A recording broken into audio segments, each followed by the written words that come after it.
This is the segment that changes my life. Finding the right balance between diet and exercise is a struggle for most people. Yes, but it might be easier than we think. Health and fitness expert Amelia Burton is here to show us how we can lose weight despite our busy schedules. Now, Amelia, when it comes to weight loss, this is the big question. What percentage comes from diet and what percentage comes from exercise? So when it comes to weight loss, it's 80% your diet and 20% exercise.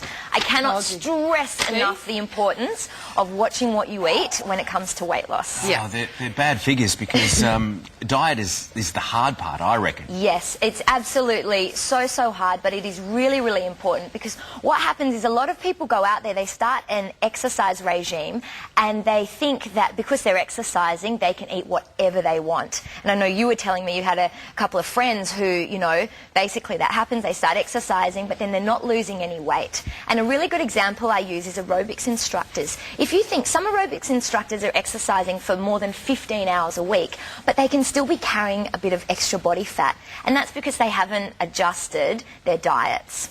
All right, well, so does it work this way, that if you are very good with your diet, that you don't need to exercise? Well, no. So that's another trap that you fall into as well. So, yes, you can lose weight without exercising. You get to a certain point, but then you will plateau.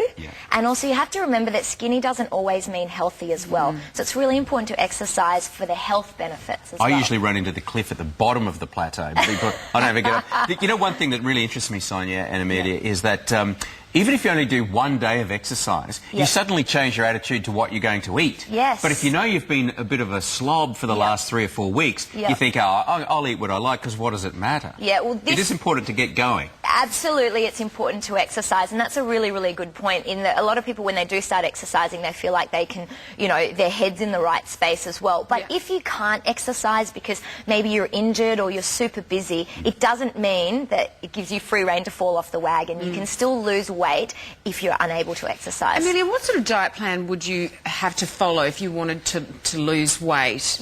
Without sort of the exercise component. So even though I don't recommend just diet alone, but if that's all you had to do, you'd want to be following a breakfast, your meals are at around 300 calories. So you have to calorie count, and it's not as scary as it sounds. It's very simple. You write down what you eat. So for breakfast, a bowl of cereal with a couple of pieces of fruit, half a banana. For lunch, we're looking around 300 calories. I've got here a turkey wrap.